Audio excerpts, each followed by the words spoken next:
Isa sa inasahan ngayon na pwedeng susunod sa yapak ni Manny Pacquiao, itong binansagang Wonderboying Lagawi Ifugao na si Carl James Martin na may 24 na panalo, walang talo, kung saan 19 dito ay via knockout. Kung saan ngayong December 6, 2024, lalaban si Martin sa Mexico sa ikalawang pagkakataon kontra sa Mexicanong si Ruben Tostado Garcia na may record na 27 panalo, 14 na talo at 10 knockout. Si Martin ay ikalawang pwesto sa WBO at ikawalong pwesto naman sa IBF. Kung saan naroon din ang bigating mga boxer na sina John Riel Casimero at Naoya Inoue. Matapos pumirma sa Manny Pacquiao Promotions, aktibo ngayon si Martin sa pagsasanay sa Estados Unidos kung saan lalaban ito sa ilalim ng banner ng PBC at TGB Promotions na pagmamay-ari ni pambansang kamao na si Manny Pacquiao. Gayunpaman, may mga kritiko itong si Wonderboy na nagsasabing hindi pa siya nakatapat sa mga malalakas na kalaban. Ngunit pinatunayan ito ni Martin nang nakatapat ang isang world-class boxer na si Chaiwat Buat Kratok na may 40 panalo, 8 talo at 26 dito ay sa pamamagitan ng knockouts. Kung saan nakataya sa kanilang laban ang WBO Global Super Bantamweight title, ang dating hawak ni John Riel Casimero. Halika mga boxing fans, ating balikan kung paano pinatunayan ni Martin ng pinabagsak ang isang world-class boxer na si Buat Kratok. Sa pagbungad ng unang round, mga malalakas na suntok na kaagad ang pinakawalan ng dalawang boxers. It's important partner for James Martin entered the ring with his entourage, composed of elders, our elders sa Ifugao, counselors, wag po nating imaka, yung mga mangunang magmak dyan.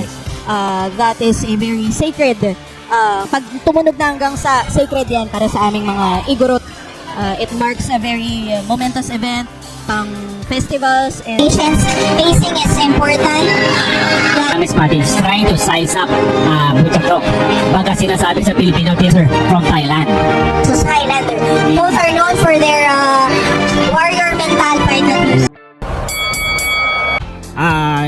Like I always said, pag kino-cover natin siya, Carl James Martin could beat you in two ways. He could beat you by points, and he has the power to deliver that knockout. exactly. And of course, Carl has been constantly evolving. There you have it, a double jab and then a body shot from Carl. Siguro yung fruit of to deliver that knockout. Exactly. And of course, Carl has been constantly evolving. There you have it, a double And nasumusuporta kay Carl. But keeping left hook. Carl James Martin. Oh, hindi mo matatawaran yung heart na time. Meron lang siyang schedule na fight.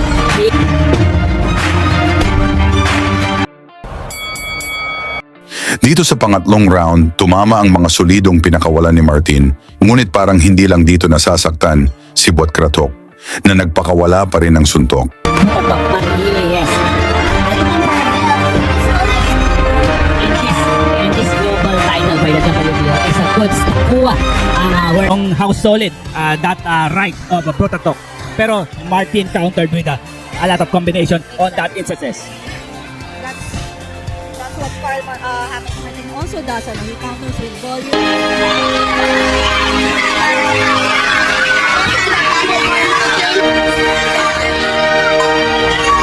Dati. And ang game plan ngayon ni Chaiwat Buchakrok. A nice uppercut by Carl James Martin. Oh!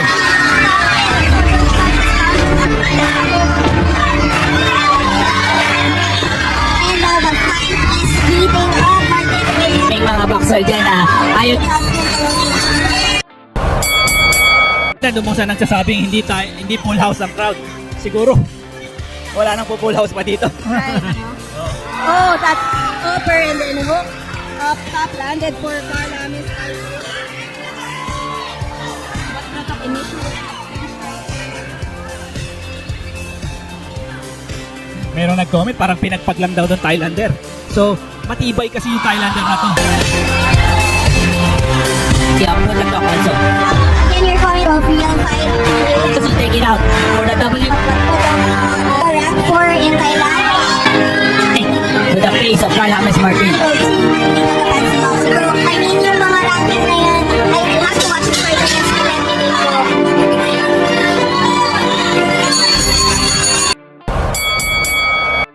Sa ikalimang round, naramdaman ni Buat Kratok ang lakas ng suntok ni Martin, ngunit nagpakita din ito ng tibay. But what? With that high guard, just absorbs that punch and counters. But that is a scoring punch. 4 to 5 punch combination is a scoring. As long as it lands. Yes. Oh. As I see the combination was good right there as he was getting out. Consecutive, go to the end of the body. Oh, that's a little upper. Wow! Oh, wow, Martin with that uppercut. Circle first. Oh, that body really hurts. Talagang hihil at nagsisigawan ang mga Pinoy fans na nag-aabang sa pagbagsak ni Buat Kratok. Oh, that's a little upper. Wow! Oh, wow, Martin with that uppercut. Circle first, Buat Kratok. And he sends his blood in the water, partner. Oh, wow. I think Martin is smelling blood right now. Smelling that blood. It right there as he was getting out. Oh, that body really hurts. Buat Kratok. Answers with consecutive right hooks. Both to that in the body. Oh, that Martin left with that- upper. Wow! Oh, wow. Martin with that uppercut. Certainly hurt Buat Kratok. And he sends his blood in the water, partner. Oh, wow. I think Martin is smelling blood right now. Yes. Smelling that blood, that uppercut that got through the guard. Wow! Oh, wow.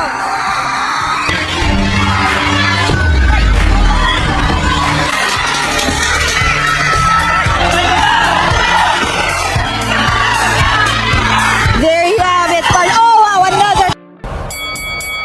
Dito sa ika-6 na round, pabagsak ni Martin si Buat Kratok. Nakatayo man ito, ngunit bistadong hilo pa. Mission instant. Oh, wow.